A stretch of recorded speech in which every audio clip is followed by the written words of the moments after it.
drinkers. Welcome back to another episode of Critical Hit. My name is Hest. And I'm Finn, and today we're going to be talking about Disney again. Why are we talking about Disney again? Because Disney's on discount. Always on our mind. Yeah, Disney on discount. So, as you can see up on the screen right now, Disney's set to end huge content disappearance reported. So this isn't actually what we're going to discuss. I just want this to lead into our point here. So this is from about a week ago, and this was them just talking about what's already been cut from Disney Plus. And trimming the fat, as per se. Like, they're just doing nothing but cutting content from... So, yeah, we've covered most of what we talked about in this article already, talked about what's been cut. We've talked about Disney Plus and Hulu raising their prices after the last... Sad for Willow. After the last quarterly report. And you can see here, this is just over 50 things that are being cut from Disney Plus and The Mighty and Hulu. Ducks. Yeah, well, I mean, that was a show they did. So this was done for tax breaks, and the big thing with this is don't expect it back anytime soon. This is for tax breaks. They can no longer take a profit off it. They've claimed it as a loss.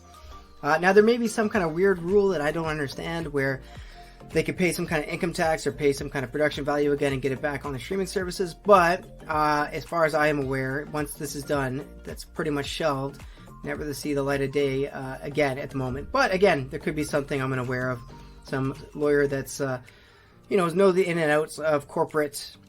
Well, whatever he's doing, he's making the right decisions because all these movies are absolute trash. Like, look at this Fairy Tale Wedding. Like, yeah, I mean, they're all good, but they're all no good, of course. But like I said, this is just them trying to get rid of things that weren't going to cut it anyways. Exactly.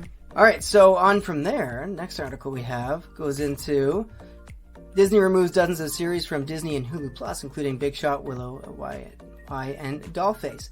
So this was them at the start of the year, in May 18th, 2023, and this was where it was weird. So this article talks a little bit more about them actually getting into streaming out or licensing out their content to other networks out there. So ABC, for instance, got some. Netflix got some. You mentioned Amazon that, got with ESPN now. Yeah, ABC is the one that got the two Marvel shows, I believe. And Ms. Marvel went to one as well. But anyways, that was them licensing out content.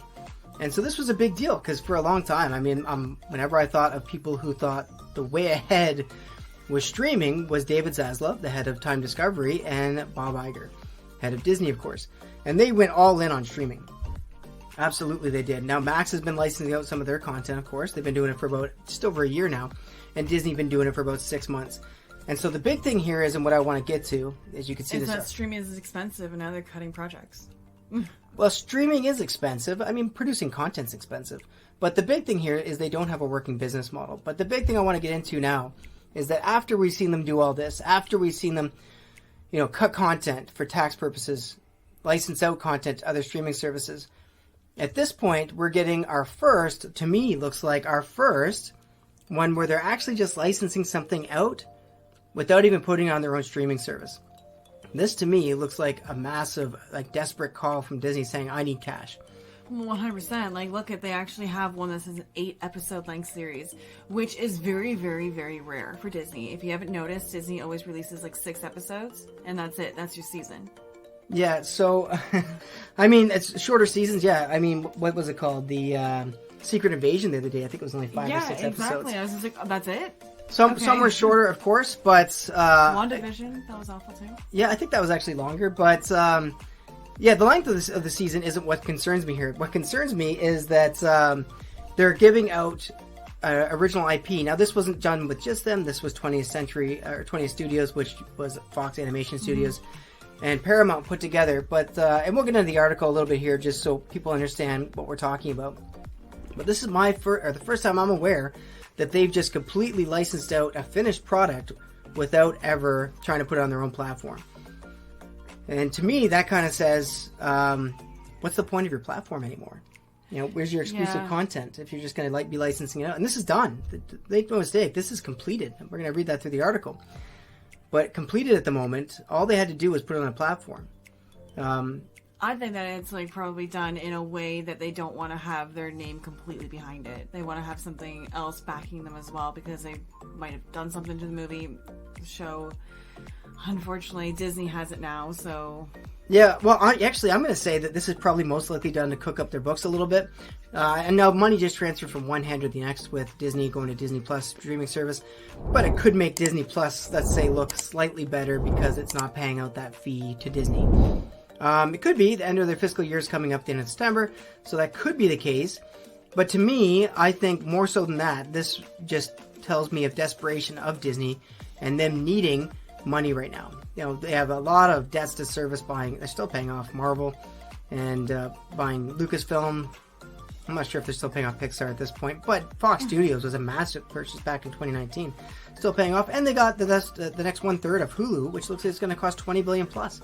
That's insane. That's a lot of money. Yeah, and during their last investor call, they said between all their lines of credit, all their money they have, essentially, like all their let's just put it this way, between what they essentially said was between all of our credit cards, all of our lines of credit, our cash flow, we have somewhere between $15 and $20 billion. And we think we're going to purchase Hulu with that. Well, I mean, they don't get to choose the price. It's a fair market value. If Hulu costs $20+ billion, 28, I've heard as much as high as, they could be in a spot of trouble. And it looks like they're trying to, a little desperate for money here. But let's get into the article, talk about what we're losing. Or what Disney Plus is losing here. Disney Plus has opted not to proceed with releasing the live-action 8-episode series adaptation of the children's fantasy book Spiderwick Chronicles. Project Tales from Paramount Television Studios and 20th Television, who have already shot and completed the series. As a result, the show is being shopped around by Paramount to other potential buyers. Announced as part of Disney Plus Day celebrations 2021, the series is an adaptation of Tony, I'm going to butcher that, DiTerlizzi and Holly Black's children's fantasy adventure book series. Jack Dylan Grazer, Lion Daniels, Noah Cottrell. You know what? There's a whole bunch of really famous names there. Christian Slater. Of the shows. I recognize Christian Slater. These are all the actors in the show, of course. So the big thing here, like I said, though, is it's already done. And you can see that here. It's completed. It cost them, essentially, I mean, between one hand and another, cost Disney next to nothing except for making Disney Plus maybe look a little better by the end of their fiscal year. But they're not doing that. They're shopping it around because they're desperate for money. They did lose a couple $100 million their last fiscal quarter, and they did lose about 11 million, just over 11 million subscribers between all the different streaming services. Obviously, Disney Plus not doing so well right now, and this is in stark contrast to what we've seen Disney doing, where they wanted to grab all their content back just a year ago, even. All their content back and put it on their platform, and they wanted no one else to have it because they wanted to drive that viewership to Disney Plus. Now they're completely backtracking on that.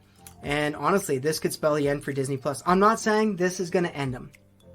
I'm just saying at this point, I'd be a little surprised in 2 years if Disney Plus was really still going strong. I think we're going to see a couple key players emerge. Well, yeah, absolutely. I think so as well. Like, Disney Plus has been going downhill for quite some time. They need to either reduce costs like HBO Max is doing by deleting old content, or start really upping the prices. And they have started doing that, haven't they? They've increased the price already this year. Yeah, well, I don't think that's going to work out for them. When you're deleting content, when you're licensing out content, and you're raising prices, what's the point of you? What is driving me to your streaming service at this point? Now, I realize you still have a little bit of exclusive content, but not in the grand scheme of things compared to what Netflix has, compared to what Amazon has. And Amazon also comes with having the bundle go to Amazon Prime. So, I mean, there's a whole bunch of good things that you get through different streaming services. I'm just saying at this point, Disney really can't compete. And maybe they're just going to go back to being someone that produces content. Netflix. Yeah. And you know what? If they just go back to someone who produces content, that's going to be good and bad for Disney. Good in the sense that, you know, Netflix isn't going to want your shitty She-Hulk series because it's not going to drive anyone there.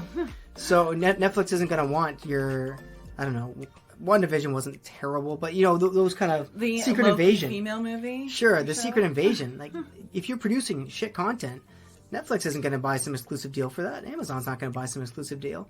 So it's going to behoove them to make better content so they can actually get those better license deals. Now, the bad part is for Disney is I just don't see a way ahead for them for streaming. Now, they've been bleeding money the whole time. Maybe it's for the best. Go back to doing your Disney parks.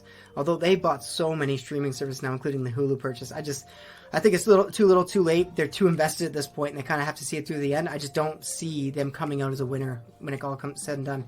They could have if they produced good content. But they don't anymore. But they don't. And that's the real crux of the issue here is... Swing and a miss.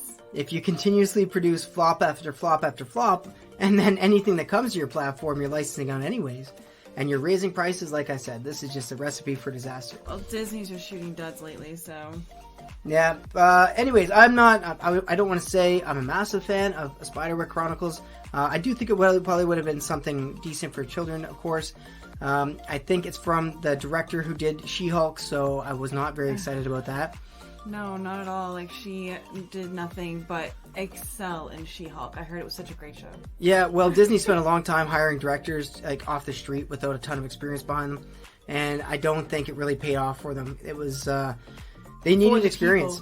They needed experienced writers, they needed experienced directors, and they needed good content, and that's just something they haven't done. Out of touch. But anyways, that's all I got. Disney Plus continues to go downhill at this point. I don't think, well, maybe not 2 years. Let's say 5 years from now, I don't think Disney Plus is going to be in a very strong position going forward. I think we're going to see Amazon. Yeah. We're going to see Apple probably, because Apple doesn't need to, but they got the money. So, I mean, most positive cash flow company out there, so they'll probably continue. You got Netflix, and then you'll have a couple little ones like, Pluto, who just don't really produce content. But that's kind of what I think is going to happen here. Streaming wars are starting to come to an end, of course, and I don't think Disney Plus is at the front to be a contender in the winner position here. No, I don't think so. I think Disney Plus is not going to be able to throw its weight around for very much longer. Yeah, but that's all I got. Do you have anything else? No, that's everything I've got. Well, thanks for sticking with us. Let us know what you think about this. If you're subscribed to a streaming service, let us know what your favorite one is, perhaps. But, yeah, again, thanks for sticking with us, and we'll see you in the next video. See you guys in the next video. Toodles! Bye, guys.